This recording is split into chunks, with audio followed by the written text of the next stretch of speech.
기호 1번 박철수 후보 주의 사무처장 후보 정하식입니다. 노동자 정치 세력화와 총대선 전략에 대해서 질문드리겠습니다. 이 정치 세력화와 산별 노조는 뗄 수 없는 관계라고 생각합니다. 노동 문제 해결을 정치 세력에 맡기면은 교섭으로 전락하고 정치 세력의 재편에만 골몰하게 됩니다. 이 정치 세력화란 정치 의식의 고양과 사회적 개혁력 확대로 보아야 하고 의회 진출한 그중 한 가지 방법일 뿐입니다. 따라서 기업과 업종을 뛰어넘는 산별노조의 건설이 노동자 정치 세력화의 기초라고 생각합니다. 질문드리겠습니다. 이런 관점에서 본다면 대산별을 건설하고 노동자 정치 세력화를 추진하는 기호 1번이 논리적 정당성도 있고 현실성도 있어 보이는데 따라서 노동자 정치 세력화의 적임자라고 생각하는데 어떻게 생각하십니까? 저는 산별의 목표가 교섭력 강화와 대정부 투쟁 아니면 정치적 노동자 정치 세력화 이렇게 산별 노조의 목표라고 생각을 합니다. 그렇기 때문에 저는 지역본부가 중심이 되지 않는 산별 노조는 대정부 투쟁이나 정치적 노동자의 정치 세력화에 대해서는 굉장히 어려운 일이라고 생각을 합니다. 그래서 제가 아까 말씀드린 제가 2단계 로드맵을 말씀을 드렸습니다. 저는 지역본부와 업종본부의 유기적 결합을 말씀을 드렸기 때문에 지역본부 건설에 구체적인 로드맵을 가지고 있는 우리 후보조는 대산별 건설 부분에서는 강점이 있다고 생각합니다. 제 질문 하시겠습니다. 예, 제 질문 드리겠습니다. 그 기호 2번 진영에서 말씀하신 지역본부는 몇 명의 지역본부고 산별의 지역본부와는 다른 이상을 가지고 있습니다. 그래서 답변에 모순이 있는 것 같고요. 또 한 가지 말씀드리면은 기호 1번 우리 진영은 진보정치와 노동자 정치 세력화를 위해서 진보정당에 가입해서 당비를 납부해왔고 진보정당 활동을 활발히 해왔습니다. 기호 2번 장도준 후보는 정당 가입을 통한 진보정치 활동을 한 경험이 있는지 있다면 어느 진보정당에 가입해서 언제부터 활동하는지 답변해 주시기 바랍니다. 아까 제가 1번 그 질문에 연맹내 지역본부뿐만 아니라 제가 말씀드린 건 사실은 연맹내 지역본부 건설이 결국 민주노총 지역본부와 유기적으로 같이 하는 부분에 대해서 말씀을 공히 포괄적인 내용을 드린 겁니다. 드린 거고 저는 민주노동당을 지지를 해왔습니다. 근데 단 우리 회사의 복무 규정에 정당 가입에 제한이 있습니다. 그래서 제가 정당에는 가입을 못했고요. 그렇지만 저는 민주노동당에 매년 정치적 그 후원금도 매년 기부를 하고 있고 저는 뭐 지금은 이제 정당이 바뀌었긴 하지만 그 당시에 그 통합진보가 진보당 전에 민주노동당에 대해서 한 5년 이상 같이 해왔다고 생각을 합니다. 예, 그럼 다음으로 같은 주제에 대해서 기호 2번 측에서 1번 측에게 질문해 주시기 바랍니다. 네, 반갑습니다. 기호 2번 수석부위원장 후보 나동훈입니다.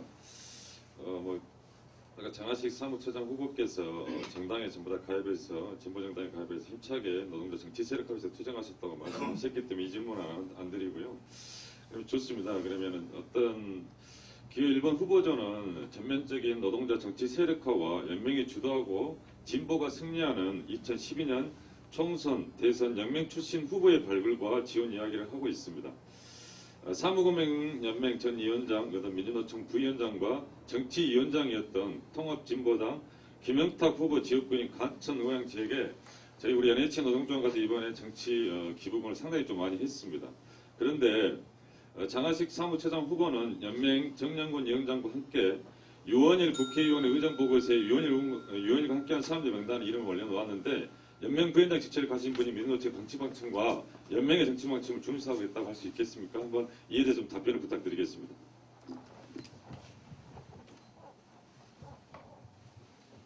예, 그 구조조정 관련해서도 말씀드렸지만은 이 투기자본감시센터는 시민단체입니다. 그 시민단체는 이 땅의 투기자본에 반대하는 모든 사람들이 모인 단체입니다. 그래서 정당이나 소속이나 그것을 불문합니다. 유원일 의원은 투기자본감시센터의 공동대표입니다. 저는 투기자본감시센터를 하면서 그분이 보인 헌신성과 투쟁성을 높이 사서 그분이 하는 활동 중에서 투기자본 관련해서 동의하기 때문에 제가 그분의 활동에 대해서 이름을 올린 것입니다. 또 하나 말씀드리면은 장도준 후보께서는 회사 내 복무 규정 때문에 정당에 가입을 못했다고 말씀을 하신 것 같은데 산별노조에 들어오십시오. 산별 지침으로 그런 내부 규정 없애주겠습니다. 왜 지금까지 그런 규정을 가지고 있어야 됩니까? 공무원 교사는 법에도 제약을 하지만은 그 법을 뛰어넘어서 지금 진보정당을 강화시키기 위해서 해왔습니다. 갑박하는 것도 마다하고 자신의 이 직장까지 이르는 그런 불이익도 감수하고 진보정당을 위해 헌신해 왔습니다. 근데 우리가 단위사업장에 있는 규정, 법보다 못한 규정 아닙니까? 당연히 단체 개소를 통해서 무력화시켜야죠. 산별노동조합은 산별노동 산하에 있는 그 지부에 그런 규정이 있다면은 그것부터 철폐하겠습니다. 그래서 노동자 정치 세력화를 제대로 하겠습니다. 또 하나는 노동자의 정치 세력화는 자꾸 후보 그러는데 후보만 외면되면 안 됩니다. 우리가 후보만 발굴해서 후보만 국회에 보내면은 노동자가 끝난 겁니까? 아니죠.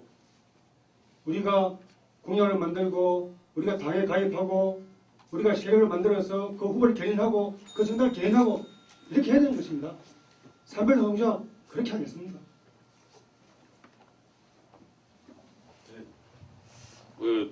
얘기는 개인기를 이렇게 나타내는 것은 아닌 것 같고 정책 토론이든 좀 질문의 내용이 좀 칭찬의 답변을 좀 했으면 좋겠다는 생각이 들고요. 그렇습니다. 유원일 의원이 투기센터 이렇게 대표에서 가지고 하셨다고 그랬는데 그렇더라도 이 앞전에 보시면 연맹이 곽태원 전 연맹위원장이 민주통합당 관련되었을 때 연맹이 성명서도 발표하고 상당히 반대도 하고 그랬었는데 기본적으로 민주노총의 정치 방침을 어겼거나 더 이상 이것은 좀 문제가 있다고 보는데 이에 좀 답변을 좀 충실했으면 좋겠습니다.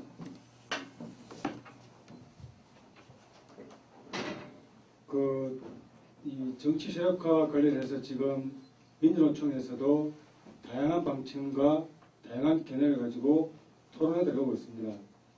진보정당은 어디까지 볼 것인가, 그리고 정치 방침은 어떻게 할 것인가, 또 총선 방침은 어떻게 할 것인가, 그것을 토론하고 있습니다. 저는 그런 토론 과정에서 이것도 중요한 하나의 파도라고 생각합니다. 그래서 제가 시민단체 활동을 하면서 유원일 의원이 하는 부분에 지지한 부분이 정말 민주노총 정치 방침이 어긴 것인가? 그럼 민주노총 정치 방침은 꼭 특정 정당 하나만 해야 될 것이냐? 저는 아니라고 봅니다.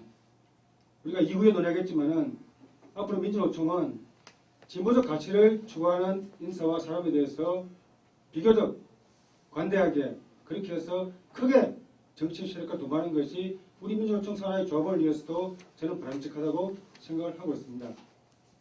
또 하나 말씀드리면은 그 정치 세력화 문제와 산별노조 관계를 다시 한번 강조드립니다. 이 산별노동조합을 통해서 정치 세력화를 완성할 수가 있습니다. 산별을 통해서 정치적 교육을 하고 그리고 그런 제발 활동을 할 때 우리가 더 높은 수준의 이 정치 세력화 그것이 가능하다고 보고 있습니다. 네, 이상입니다. 예, 그러면은 3번 주제에 대해서 제 답변까지 마치셨고요.